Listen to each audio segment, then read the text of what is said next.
안녕하세요. 지금 이 사람 임수민입니다. 어제에 이어서 피아니스트 임현정 씨와 말씀 이어갑니다. 임현정 씨는 우연히 3살 때 피아노를 배우게 됐고 12살에 혼자 프랑스 유학을 떠났습니다. 외롭고 서럽고 힘들었지만 지독하게 한결같이 피아노에 매달렸기 때문에 최고의 연주자로 인정받을 수 있었는데요. 흔들리지 않고 자신의 길을 걸어온 결과 나만의 개성 있는 음악 활동을 할 수 있기에 지금은 더없이 행복하다고 하는데요. 임현정 씨는 어떤 영향을 주는 음악가가 되고 싶을까요? 개척형 피아니스트 임현정 씨 지금 만나봅니다.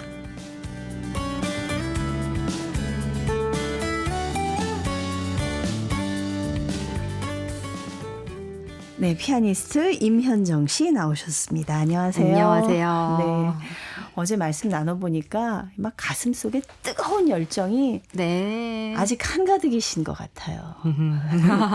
본인 스스로 좀 뜨거운 편이라고 생각하시지 않으세요? 그런 것 같아요. 네. 어린 나이에 사실은 큰 성공을 거두게 됐는데 어떻게 임현정 씨는 피아노를 배우게 됐는지. 근데 사실 일반적인 코스하고는 좀 다른 것 같습니다. 몇 살 때부터 피아노를 만 3살입니다. 아이고, 만 3살에. 네. 네. 어떻게 시작을 하게 됐어요? 저희 사촌 언니가 제가 유치원을 안 가고 맨날 집에만 있으니 네. 그러지 말고 피아노 학원을 보내라. 요즘 애들 다 피아노 학원 간다. 예. 라고 이제 저희 엄마한테 말씀을 주셔서 네. 모든 아이들 같이 저희 동네 친구들 다 피아노 학원 다녔거든요. 예. 그런 거랑 똑같이 그냥 갔죠. 그냥 평범하게. 피아노 학원에. 예. 그렇게 했어요. 그럼 피아노 학원 선생님이 잘한다 이런 소리를 많이 하셨겠어요, 처음에? 많이 엄하셨어요. 그래요? 네, 그래서 저는 진짜 와 잘한다 재능 있다 이런 소리를 프랑스 가서 처음 들어봤어요. 아, 진짜요? 네, 네, 저는 한국에 있었을 때는 이제 네. 문제야. 너무 천방지축이었죠.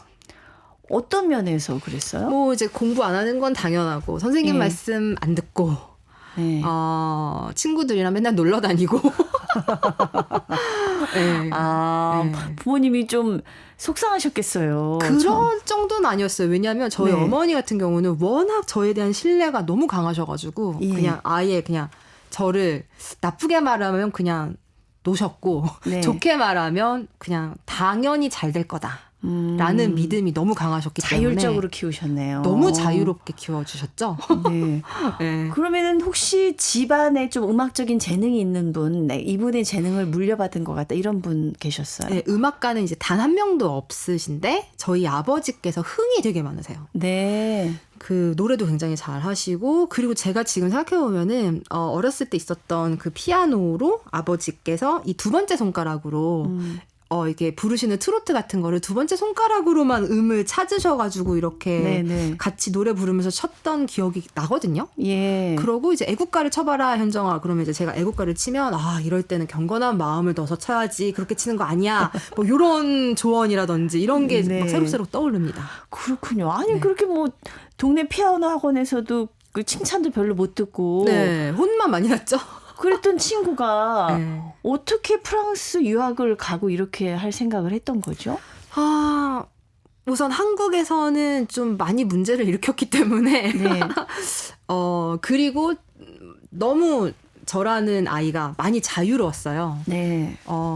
그리고 또 제가 외국으로 유학 가고 싶다고 되게 많이 졸랐고. 그러니까 저는 한국 교육이 굉장히 좋지만 저한테는 네네. 맞지가 않았거든요. 아. 그래서 이제 외국으로 너무 가고 싶다. 그 집안 분위기도 굉장히 무거웠었고. 네. 그래서 또 저희 어머니께서 그걸 굉장히 적극적으로 응원해 주시고 예. 뭐 줄려들을 할까 뭐 예비학교 뭐 이런 데를 갈까 굉장히 많이 이렇게 찾아보다가 저희 아는 지인분께서 프랑스에 네. 연고지가 계셔가지고 그쪽으로 가게 된 거죠. 저희 홈스테이로 하게 된 거죠. 몇 살 때 갔어요? 만 12살 중학교 1학년 1학기 마치고 엄마랑 같이 가셨어요? 혼자 갔죠.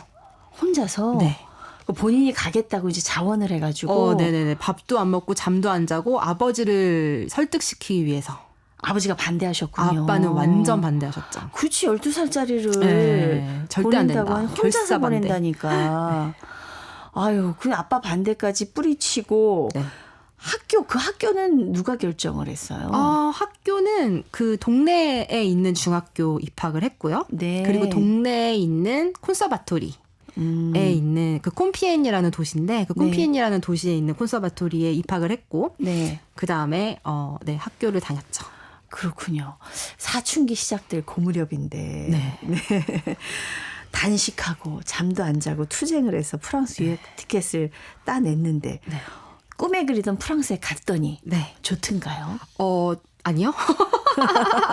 네, 정말 학교에 딱 처음에 도착을 했는데 저는 그 인종차별이라는 거를 이제 처음 느껴봤죠. 예. 네, 첫날부터 바로. 어땠어요? 그냥 동물원에 있는 동물같이 쳐다보고 지금도 그때 당시 이제 동창들이죠. 동창 네. 친구들이랑 연락을 하면 항상 안부 인사가 뭐 한 몇 년 만에 이제 서로 연락을 하잖아요. 그때 얼마나 힘들었니? 안부 인사가. 이제 친구들이 이해를 하네요. 네, 이제 애들이 크니까. 나중엔 친해졌나 봐요. 그쵸. 예. 그때 많이 힘들었지, 막 이런 거. 근데 처음엔 네. 또 그 친구들 입장에서는 프랑스 말도 잘 못했을 거 아니에요. 하나도 못했죠. 그러니까 말도 안 통하고 하니까 아마 그 친구들도 나쁜 뜻이 아니었을 수도 있을 것 같아요. 네, 조그만한 애들이었죠. 다. 예. 네. 그럼 처음에 도착해가지고 네. 어떻게 프랑스 말은 어떻게 배우고 어떻게 적응을 해 나갔어요?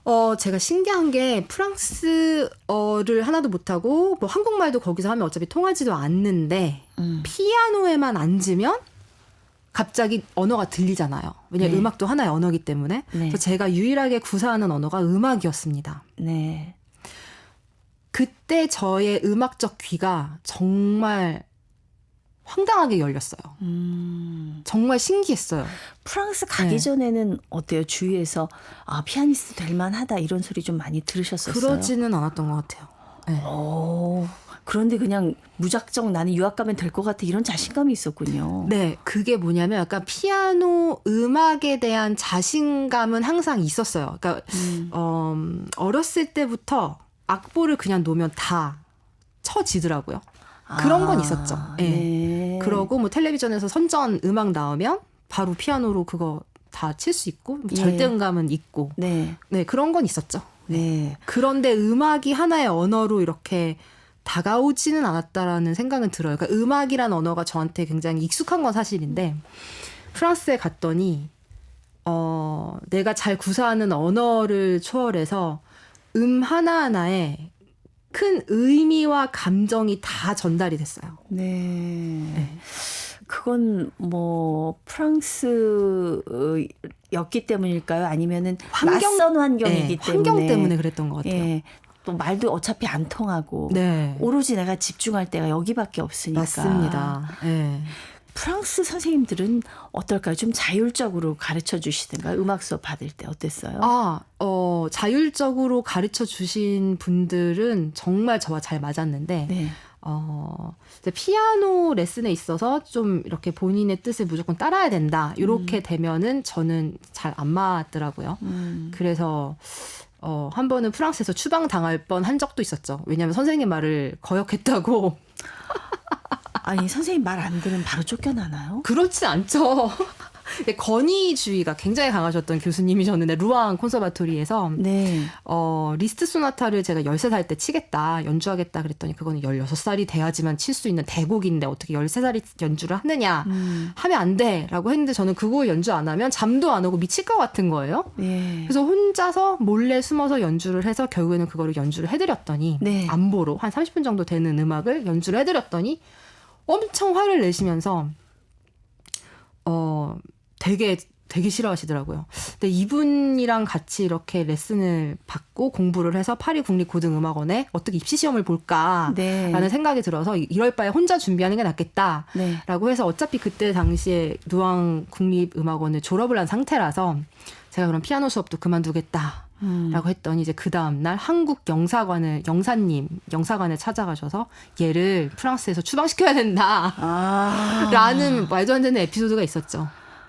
근데 예. 그러는 반면에 루앙 국립음악원에서 이론을 가르쳐 주셨던 콜레트 테니에르라는 할머니 교수님이 계셨어요. 네. 평생 처녀로 이제 마드모아젤 테니에르죠.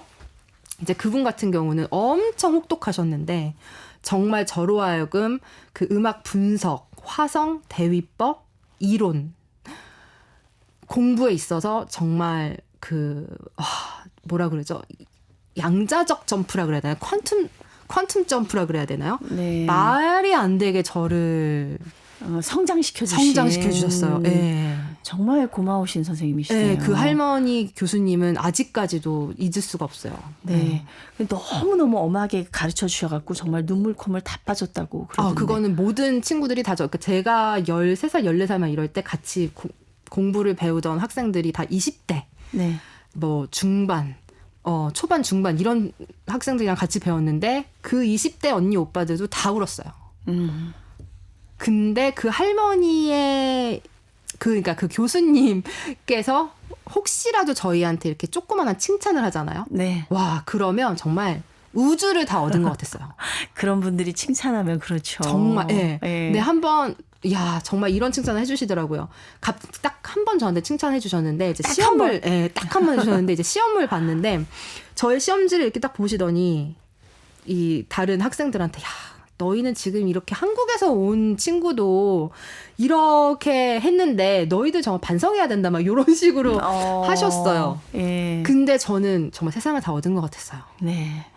근데 뭐 정말 음악에 한번 그 음악에 빠지면 막 16시간씩 잠도 안 자고 먹지도 않고 이렇게 빠져 지낸 성격이니까 공부도 정말 열심히 하셨을 것 같아요. 네, 저는 뭐라 그럴까요? 제가 관심 있는 것만 열심히 합니다. 제가 좋아하는 것만 열심히 해요. 네. 그러니까 잠도 뭐 거의 주무시지 않고. 네, 좋아할 때는 정말 잠도 안 자고 하죠. 예. 한 4시간, 3시간 이렇게 주무셨다면서요? 네. 어떤 프로젝트가 있으면 또 그렇게도 하죠. 근데 그게 노력을 한다라고 할 수가 없어요. 그럴 때는. 왜냐하면 안 하면 안 돼요. 너무 좋아서. 네. 그래서 노력했다라고 저는 노력형 아티스트는 아닌 것 같아요. 그게 노력인데요. 근데 저한테는 노력이 아니라 안 하면 안 된다니까요. 안 하면 못 살아. 노력보다 더한 거죠. 생존을 위한 거니까. 맞습니다. 네. 프랑스 유학을 결심한 12살 때는 한국에서 문제아로 찍혔었다고 굉장한 하는데 문제였죠.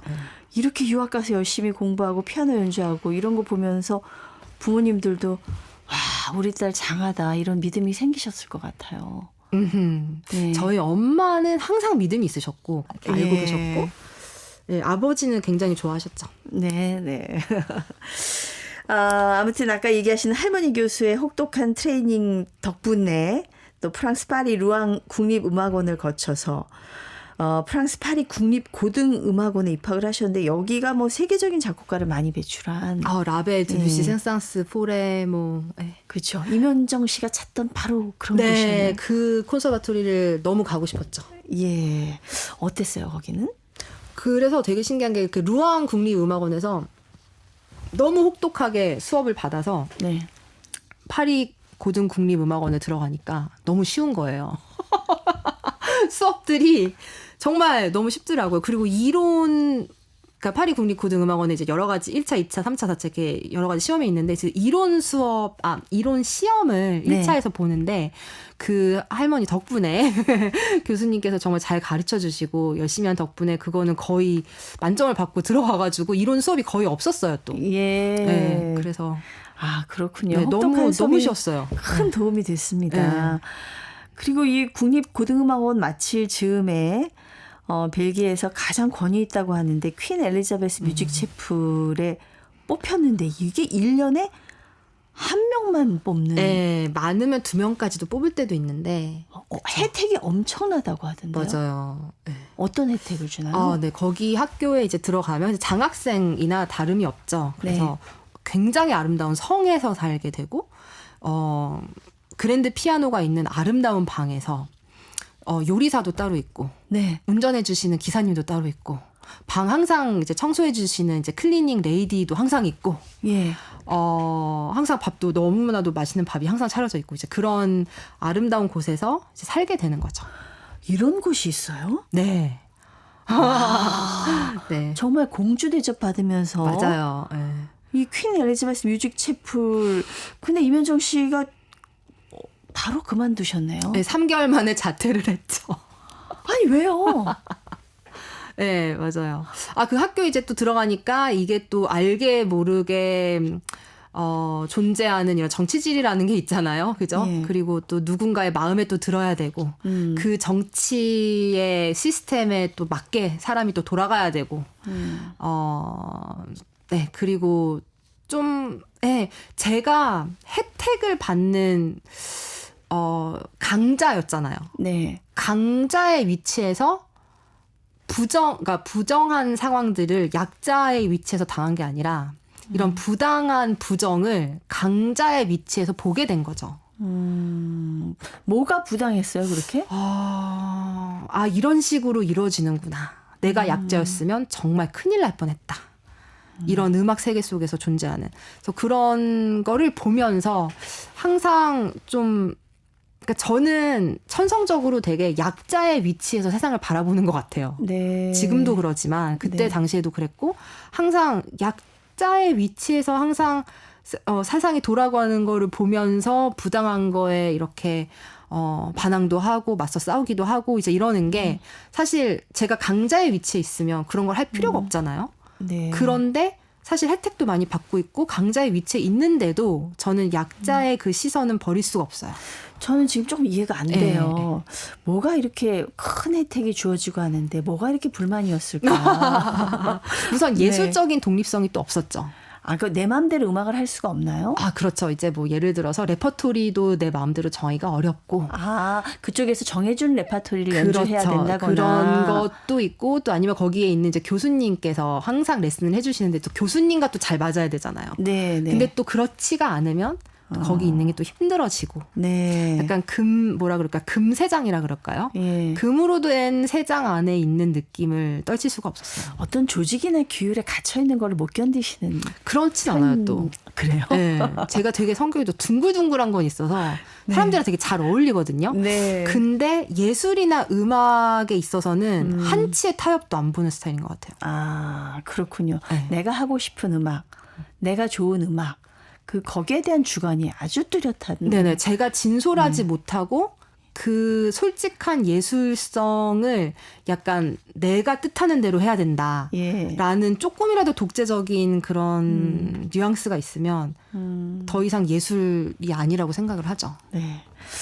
저는 이 퀸 엘리자베스 뮤직 채플 다들 정말 가고 싶어하는, 여길 석 달 만에 자퇴한 것도 좀 놀라웠는데, 보니까 좀 다른 사람들하고 다른 부분이 많이 있는 것 같아요. 유학 생활 중간에는 또 출가를 할 생각도 하고, 네. 실제로 실천에도 좀 옮기시려고 하셨다면서요. 네네. 네. 파리 고등국립음악원 입학 시험에 통과를 하고 나서 네. 입학을 하기 전에 입학할 때까지 이제 7개월이라는 시간이 있었는데 그 동안에 그 중간에 이제 독일의 수련회를 제가 다녀왔어요. 엄마 조언으로. 네. 그래서 이제 어떤 수련회였나요? 법륜 스님께서 이제 네. 이렇게 진행하시는, 그래서 유수 스님이 또 진행을 하시는 그런 수련회였는데, 거기서 정말 본질 그 자체만을 탐구를 했거든요. 네. 허례의식을 정말 집어던지고, 이런 뭐라 그럴까요? 이런 지위 이런 거를 집어던지고, 정말 나라는 건 뭔가, 존재라는 건 뭔가, 정말 그 본질, 근원 그 자체를 접근을 해서 본질 탐구를 굉장히 강렬하게 했는데, 그거를 하면서 사실 저희 엄마가 항상 저한테 했던 말이 있으셨는데, 천하일생 양귀비도 늙으니 그만이다. 이런 말을 항상 저한테 하셨거든요. 이렇게 겉으로 보여지는 영원하지 이런, 않다. 네, 겉으로 네. 보여지는 이런 부귀영화는 사실 어렸을 때부터 그냥 겉모습, 껍데기라는 거는 알고 있었어요. 그러면 이제 저는 정말 중요한 건 뭔가, 정말 나라는 그 본질은 무엇인가, 이제 그거를 굉장히 탐구를 하다 보니, 난 너무 비구니 스님이 되고 싶다.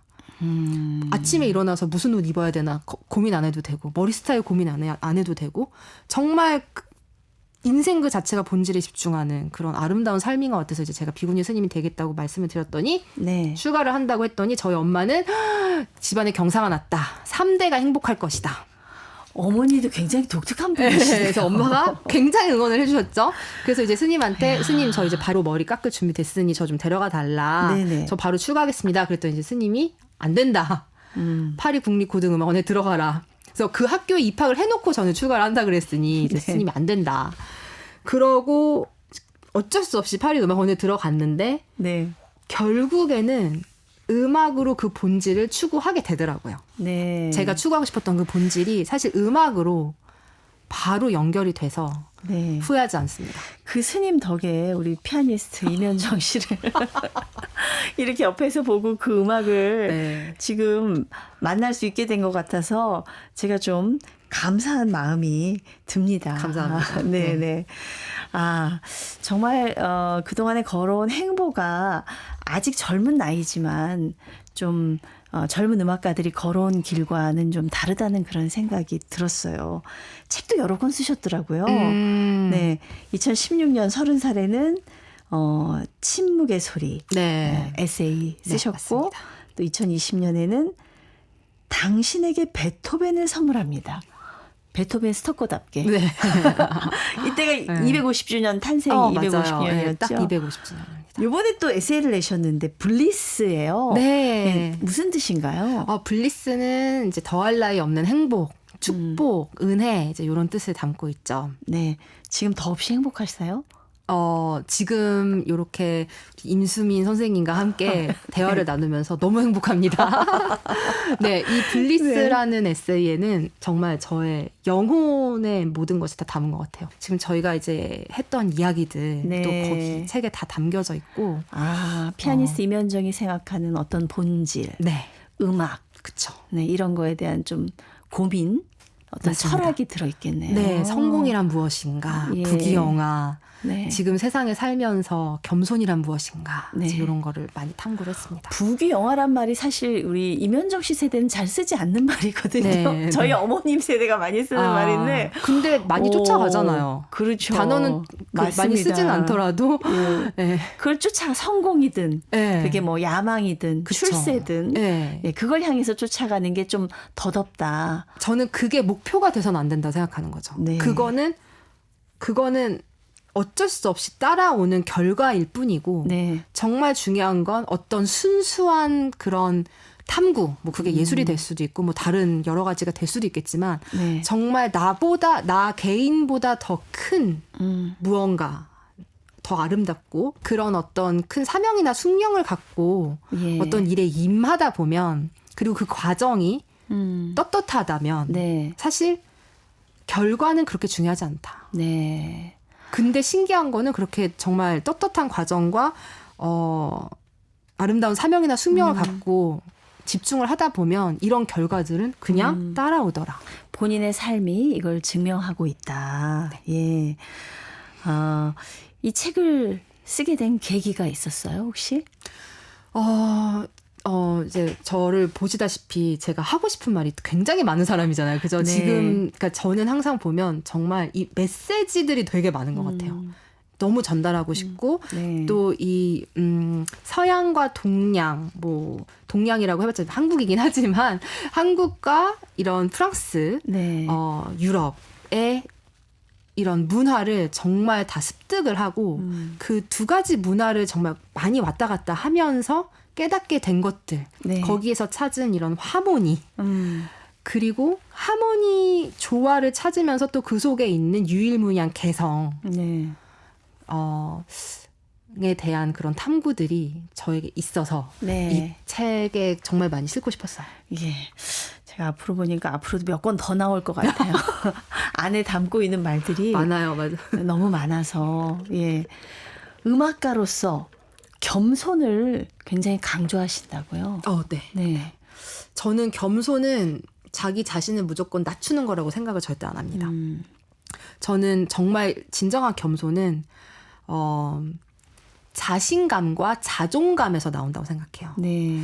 어떤 결핍에서 나오는 게 아니라 충만한 자존감이 있다고 하고 그리고 또 상호 의존이라는 거에 대한 의식이 있다면 상호 의존이라고 하는 거는 내가 아무리 굉장한 걸 이루었다 할지언정 사실 주위에 도움이 없으면 아무것도 못 하잖아요. 네. 이 세상에서 제가 무대 위에서 연주만 하더라도 제가 무대 위에 물론 혼자 있지만은 절대 혼자 연주하는 게 아니거든요. 그렇죠. 그죠? 네. 그 아름다운 음악을 작곡을 한 사람이 없었으면, 저를 여기까지 이끌어 주셨던 스승님들이 없으면 안 되고, 무대 조명 감독님, 뭐 무대 감독님, 기획자 분들, 뭐 실무자 분들, 이 귀한 시간을 내서 와주신 관객분들, 그러니까 정말